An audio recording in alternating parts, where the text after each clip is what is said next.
مولاي صل وسلم دائما أبدا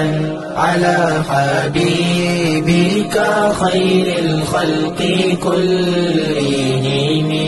بسم اللہ الرحمن الرحیم. الحمد للہ رب العالمین والعاقبۃ للمتقین والصلاۃ والسلام علی سید الانبیاء وخاتم المرسلین وعلی آلہ واصحابہ اجمعین. اما بعد. بخاری شریف جلد نمبر 1 صفحہ نمبر 371 کتاب الصلح میں امام بخاری علیہ الرحمہ نے باب باندھا ہے، باب لیس الکاذب الذی یصلح بین الناس. جو بندہ لوگوں کے درمیان صلح کرانے کے لیے ہیلے سے کام لے اس کو جھوٹا نہیں کہا جائے گا، کیونکہ وہ واقعے کے خلاف یا حقیقت سے ہٹ کر اگر کوئی بات کر رہا ہے تو اس کا مقصد برا نہیں ہے، اس کا مقصد دو مسلمان بھائیوں کو قلبی طور پر ایک دوسرے کے قریب کرنا ہے. تو اس مصلحت کی بنا پر اس کو جھوٹا نہیں کہا جائے گا. حضرت ام کلثوم بنت عقبہ وہ فرماتی ہیں کہ میں نے نبی پاک صلی اللہ تعالیٰ علیہ وآلہ وسلم کو یہ فرماتے ہوئے سنا، لیس الکذاب الذی یصلح بین الناس فینمی خیرا او یقول خیرا. تو جو شخص لوگوں کے درمیان جھوٹ صلح کرانے کے لیے جھوٹ کا سہارا لے ضرورت کی بنا پر، تو اس کو جھوٹا نہیں قرار دیا جائے گا، کیونکہ وہ انجام بہتر لانا چاہتا ہے اور بھلائی لوگوں میں عام کرنا چاہتا ہے. 3 مقامات ہیں جہاں پر جھوٹ بولنے کی گنجائش دی گئی ہے. 2 جھگڑے ہوئے لڑے ہوئے بھائیوں کو ایک دوسرے کے قریب کرنے کے لیے، وہ خونی بھائی ہوں، رشتہ دار ہوں یا ایمانی بھائی ہوں، آپ مسلمان ہوں یا اہل محلہ ہوں، ان کو ایک دوسرے کے قریب کرنے کے لیے اور ان کے درمیان صلح کرنے کے لیے ضرورت پڑے تو جھوٹ بولنے کی اجازت ہے، ضرورت کے مطابق، بلا وجہ نہیں. جنگ میں جھوٹ بولنا جائز ہے دشمن کو دھوکہ دینے کے لیے، کیونکہ نبی پاک صلی اللہ علیہ وسلم نے فرمایا الحرب الخدعۃ او کما قال رسول اللہ صلی اللہ علیہ وسلم، کہ جنگ ہے ہی دھوکہ، وہاں پر مقصد ہی ایک دوسرے کو پچھاڑنا ہے، مارنا ہے. اور تیسری جو جگہ ہے وہ خاوند اپنی بیوی کو خوش کرنے کے لیے، راضی رکھنے کے لیے، اپنی ازدواجی زندگی کو بہتر رکھنے کے لیے اگر خلاف واقع کوئی بات کہے، جیسے اس کے حسن کی تعریف کرے یا اس کے کاموں کو اچھا کہے یا اس کی بنائی ہوئی چیز کی تعریف کرتے ہوئے مبالغہ آرائی کرے، تو اس کو جھوٹ نہیں کہا جائے گا. لیکن ان تینوں مقامات کا مطلب یہ نہیں ہے کہ ہم شریعت کے اس گنجائش سے ناجائز فائدہ اٹھائیں. شریعت کی اس گنجائش سے ناجائز فائدہ اٹھانا اس کی ضرورت نہیں ہے. 2 مسلمان آپس میں لڑے ہوئے ہیں، ان کی صلح کرانا یہ تو اچھی بات ہے، لیکن اگر پتہ ہے آپ کو کہ صلح کے بعد ایک بندہ ایک فریق دوسرے کو دھوکے میں لا کر نقصان پہنچائے گا تو اس طرح کی صلح کرانا ظلم ہوگا۔ اگر تمہیں پتہ ہے کہ صلح کے چکروں میں ایک بندہ اس کو گیڑا دے گا اور صلح کے جھانسے میں لا کر اس کو بڑا نقصان پہنچائے گا تو اس کو صلح نہیں کہیں گے، اس کو ظلم کہیں گے، اور ظلم میں ایک دوسرے کی مدد کرنا کہیں گے۔ اس لیے صلح کا معنی ہے خیر خواہی، اور خیر خواہی کی بنا پر اگر خلاف واقع کوئی بات کہی جائے تو اس میں کوئی حرج نہیں ہے۔ پھر آگے امام بخاری نے باب باندھا ہے قول الامام لاصحابہ اذهبوا بنا نصلح، امام وقت کا، وقت کے قاضی کا، حکمران کا یا امام کا یہ کہنا اپنے ساتھیوں کو کہ فلاں لوگ آپس میں جھگڑے ہوئے ہیں، آؤ ہم چلیں، میرے ساتھ چلو، ان کی جا کے صلح کرواتے ہیں۔ یعنی امام کا اپنے مقتدیوں کو ساتھ لے کر جائے وقوع پر جانا، یہ بھی نبی پاک صلی اللہ علیہ وسلم کی ایک سنت ہے۔ اور اس میں حضرت سہل بن سعد رضی اللہ تعالیٰ عنہ راوی ہیں، فرماتے ان اہل قباء اقتتلوا حتی تراموا بالحجارۃ۔ اہل قباء، قباء وہ بستی ہے کہ نبی پاک صلی اللہ علیہ وسلم نے جب مکہ معظمہ سے ہجرت فرمائی تھی، سب سے پہلے جس بستی میں قیام فرمایا تھا وہ قباء تھی۔ وہاں پر مسجد قباء بھی بنی ہے، اور سب سے پہلے وہاں جمعہ بھی پڑھا گیا، وہاں پر ایک مسجد جمعہ بھی ہے۔ تو قباء بستی والے لوگ آپس میں جھگڑ پڑے اور پتھروں سے ایک دوسرے کو مارا، ایک دوسرے کی طرف پتھر پھینکے۔ پتہ چلا نبی پاک صلی اللہ علیہ وسلم کو، فأخبر رسول اللہ صلی اللہ علیہ وسلم بذالک، نبی پاک صلی اللہ علیہ وسلم کو جب یہ خبر پہنچی تو فقال رسول اللہ صلی اللہ علیہ وسلم نے فرمایا اذهبوا بنا نصلح بینہم، آؤ میرے ساتھ، ہم جا کر ان کی صلح کرواتے ہیں۔ اب اس سے یہ پتہ چلا کہ اگر دو فریق آپس میں جھگڑ پڑیں تو ان کے جھگڑے کے قصے سننا اور ایک دوسرے پر ان کی لڑائیوں اور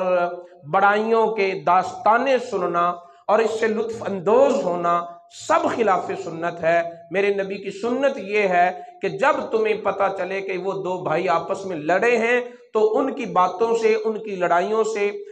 دلچسپی نہ لو اور ان سے اپنے نفس کو محظوظ نہ کرو، بلکہ ثالثی کا کردار ادا کرتے ہوئے ان کے درمیان صلح کرواؤ۔ نبی پاک صلی اللہ علیہ وسلم کو دو مسلمانوں کا جھگڑنا پسند نہیں، اور نبی پاک صلی اللہ علیہ وسلم کو یہ بھی پسند نہیں کہ کوئی مسلمان دو آپس میں جھگڑ پڑیں اور ایک دوسرے سے زیادہ دیر تک ناراض رہیں۔ نبی پاک صلی اللہ علیہ وسلم کا عمل مبارک یہ ہے کہ آپس میں جھگڑنے کو ناپسند کرتے ہیں، اگر جھگڑا ہو جائے تو پہلی فرصت میں ان کے درمیان صلح کروانا پسند کرتے ہیں۔ تو نبی پاک صلی اللہ علیہ وسلم نے خود فرمایا کہ چلو اور صلح کروائیں ان کی۔ اللہ رب العزت نے قرآن پاک میں ارشاد فرمایا ہے ان امرأۃ خافت من بعلها نشوزا او اعراضا، اگر عورت اپنے خامند کی طرف سے نافرمانی، اپنے حقوق کی عدم ادائیگی کو ملاحظہ کرے یا یہ بات محسوس کرے کہ میرا خامند میری طرف پوری توجہ نہیں دیتا، تو پھر وہ آپس میں کچھ طے کر کے اپنی ازدواجی زندگی کو برقرار رکھیں تو اس میں کوئی حرج نہیں ہے، اور ایسا کر لینا چاہیے۔ ہٹ درمی، ضد بازی یہ گھریلو زندگی کا بیڑا غرق کر دیتی ہے۔ اللہ تعالیٰ کے اس فرمان کی وضاحت میں، تفسیر میں حضرت عائشہ صدیقہ رضی اللہ تعالی عنہا فرماتی ہیں کہ قالت هو الرجل یری من امرأته، اس آیت کا مطلب یہ ہے کہ خامد اپنی بیوی میں کچھ ایسی چیزیں دیکھتا ہے ما لا یعجبہ، جو اسے پسند نہیں،